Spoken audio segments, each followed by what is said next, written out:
इस वीडियो में हम लोग बात करने वाले हैं शुक्र से रिलेटेड कौन कौन से बॉडी पार्ट होते हैं एंड उनसे जुड़ी कौन कौन सी बीमारियां हो सकती हैं। तो चलिए उसके बारे में डिटेल में जानने का प्रयास करते हैं।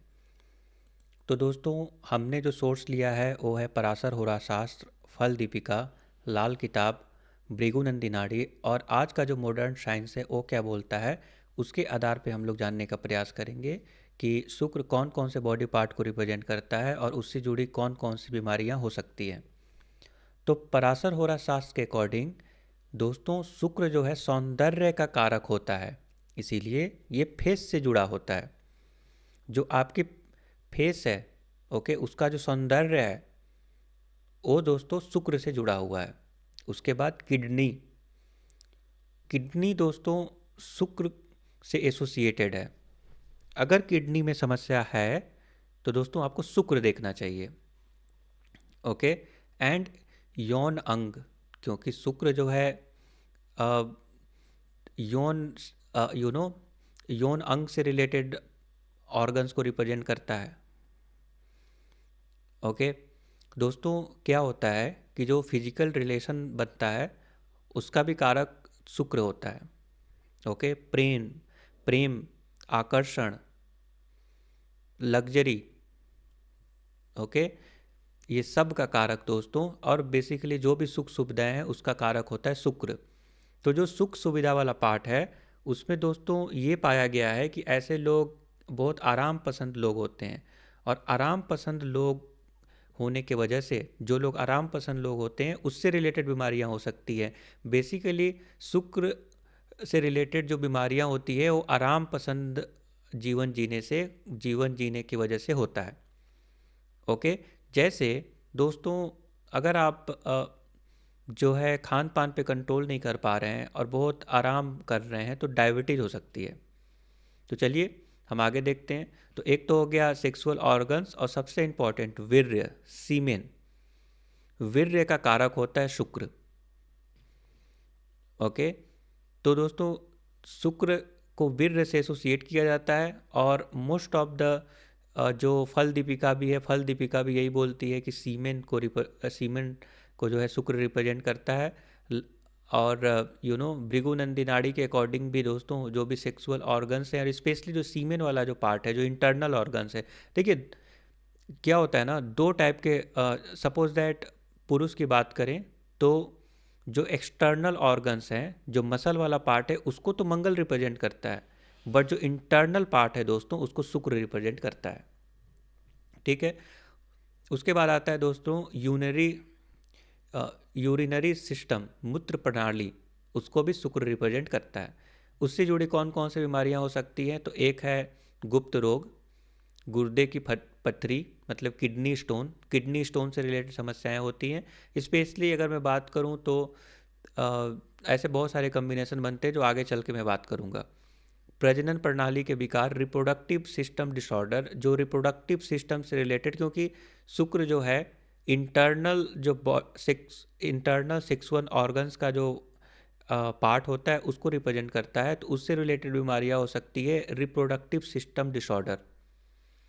एंड मूत्र पथ के संक्रमण, यूटीआईज से रिलेटेड समस्याएं दोस्तों शुक्र के एप्लिक्शन की वजह से हो सकती है। उसके बाद आता है डायबिटीज़। बेसिकली जो लोग मीठा खाना ज़्यादा पसंद करते हैं, क्योंकि शुक्र जो है ऐशो आराम का कारक होता है, लग्जरी का कारक होता है, तो जो ऐशो आराम पसंद लोग होते हैं, जो एक्सरसाइज नहीं करते हैं और खान पान पे कंट्रोल नहीं करते हैं, ऐसे लोगों को दोस्तों, स्पेशली जो लोग स्वीट खाना पसंद करते हैं, और शुक्र वाले लोग, स्पेशली अगर शुक्र जो है सेकेंड हाउस में बैठा हुआ है तो ऐसे लोग को मीठा खाना पसंद होता है। तो इस कंडीशन में उनको डायबिटीज़ से रिलेटेड परेशानी हो सकती है। Diabetes due to the sweet indulgence, मधुमेह हो सकता है। चलिए फल दीपिका के अकॉर्डिंग बात करें। फल दीपिका के अकॉर्डिंग जो आपका अपीयरेंस है, जो फेस की चमक है, उसको भी, फेस को रिप्रेजेंट करता है शुक्र। एंड देन किडनी, किडनी को रिप्रेजेंट करता है, सेक्सुअल ऑर्गन्स को रिप्रेजेंट करता है, और ये जो है बेसिकली इंटरनल सेक्सुअल ऑर्गन्स। और फीमेल में जो गायनो से रिलेटेड जो भी सेक्सुअल ऑर्गन्स हैं, बेसिकली जो फीमेल रिप्रोडक्टिव सिस्टम है, उसको भी दोस्तों शुक्र रिप्रेजेंट करता है। उसके बाद आता है गर्भाशय, यूटरस। यूटरस को भी अ, दोस्तों शुक्र रिप्रेजेंट करता है, और पुरुष में सीमेन, वीर्य को रिप्रेजेंट करता है। ये फल दीपिका के अकॉर्डिंग मैं बात कर रहा हूँ। और कौन कौन सी बीमारी इसकी वजह से हो सकती है, तो एक है सेक्सुअल यौन विकृति, सेक्सुअल रिलेटेड बीमारी हो सकती है। नपुंसकता, इम्पोटेंसी पुरुष में हो सकती है। ओके, तो अ, नपुंसकता हो सकती है, इम्पोटेंसी हो सकती है, और हार्मोनल डिसऑर्डर। ओके, बेसिकली महिलाओं में हार्मोनल डिसऑर्डर से रिलेटेड समस्याएं हो सकती है। ये जो दोस्तों शुक्र के अफ्लिक्शन के कारण होता है। उसके बाद आता है हार्मोनल डिसऑर्डर। उसके बाद आता है यूरिनरी डिजीज, मूत्र रोग। गले में खराश, क्योंकि स्पेशली अगर अ, दोस्तों सेकेंड हाउस में शुक्र हो और राहु के साथ हो, और में भी अगर मंगल की भी दृष्टि अगर पड़ जाए, तो इस कंडीशन में ऐसा माना जाता है कि ऐसे लोगों को जो है गलों में खराश जल्दी हो जाता है, मतलब गला जल्दी खराब होता है। सोर थ्रोट की समस्याएं जल्दी होती है। उसके बाद त्वचा की चमक में कमी, लॉस ऑफ स्किन लस्टर, क्योंकि जो फेस का जो सौंदर्य है, ओके, उसमें जो चमक है उसको शुक्र रिप्रेजेंट करता है। इसीलिए दोस्तों त्वचा की चमक, लॉस ऑफ स्किन लस्टर के वजह से भी दोस्तों इससे रिलेटेड समस्याएं शुक्र के वजह से हो सकती है।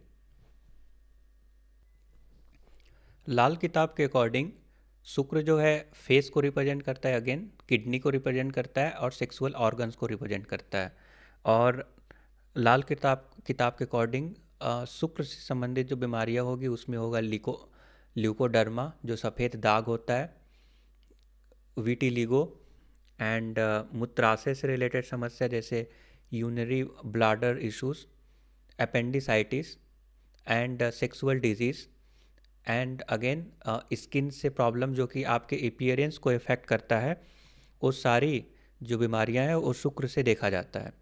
वहीं अगर भृगुनंदी नाड़ी की बात करें तो अगेन आपका जो फेस है, स्पेशली जो फेस का जो लस्टर है, जो चमक है, उसको रिप्रेजेंट किया जाता है। Kidney, sexual organs, reproductive system, and eye. Eye दोस्तों ब्यूटी के लिए है, ठीक है। जो ब्यूटी वाला जो पार्ट है, जैसे कि आप बोलते हैं ना किसी की आंखें सुंदर है, तो इसका मतलब जो ब्यूटी वाले जो अपीयरेंस वाला जो पार्ट है उसको दोस्तों जो है शुक्र से रिप्रेजेंट किया जाता है। बेसिकली शुक्र जो है ब्यूटी का भी कारक होता है। एंड शुक्र से रिलेटेड कौन कौन सी बीमारियां हो सकती हैं, तो वो है हार्मोनल डिजीज़, किडनी से related problem, fertility issue, STDs, यौन संचारित रोग, एसटीडीज हो गया।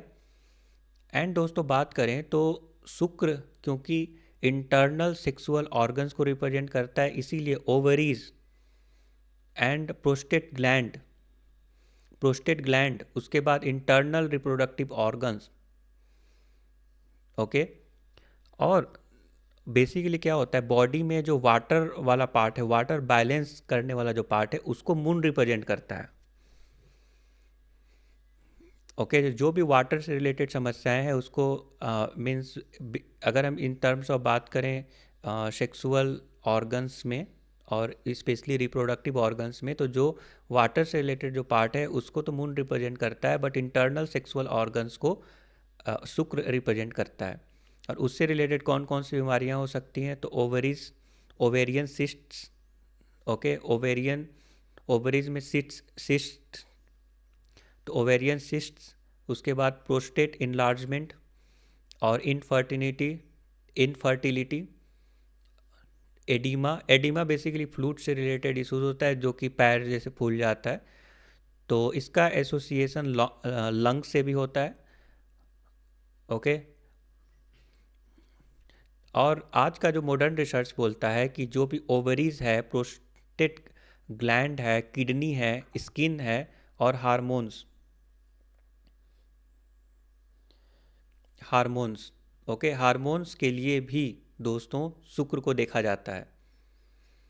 और आज मॉडर्न रिसर्च ये बोलता है कि hydrocele, diabetes, hormonal imbalance and gynaecology, gyno से रिलेटेड जो बीमारी जैसे स्त्री रोग से रिलेटेड गायनोलॉजिकल इश्यूज भी दोस्तों शुक्र से रिप्रेजेंट किया जाता है। अगर दोस्तों मैं ये बताऊं आपको कि शुक्र राहु का युति अगर 7th हाउस और 12th हाउस में अगर होता है तो दोस्तों ये जो योग है शुक्र राहु का युति 7th हाउस या 12th हाउस में अगर होता है तो ऐसे लोग बहुत ज़्यादा प्रोन होते हैं यौन संक्रमण से, और गोनोरिया और सिफिलिस जैसी बीमारियां हो सकती हैं। क्योंकि जो एसटीडीज़ हैं, जो दोस्तों एसटीडीज़ हैं, ओके, वो भी उसको भी दोस्तों शुक्र से देखा जाता है। और अगर शुक्र एंड राहु का कम्बिनेशन अगर 7th हाउस में बन रहा है, 7th और 12th हाउस में, दोनों में से कोई में भी, तो क्योंकि 7th हाउस सेक्सुअल यूनियन का भाव माना जाता है, एंड देन जो 12th हाउस है वो माना जाता है लीगल बेड प्लेजर का।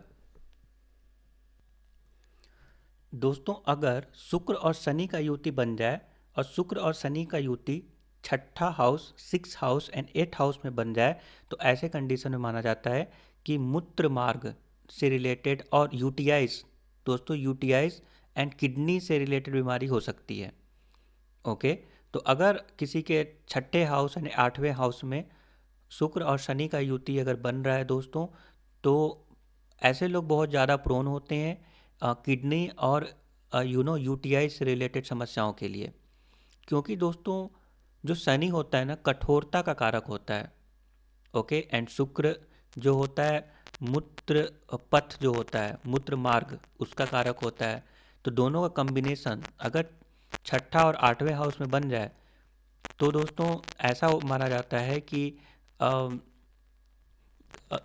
किडनी से रिलेटेड समस्याएं और यूटीआईज हो सकता है।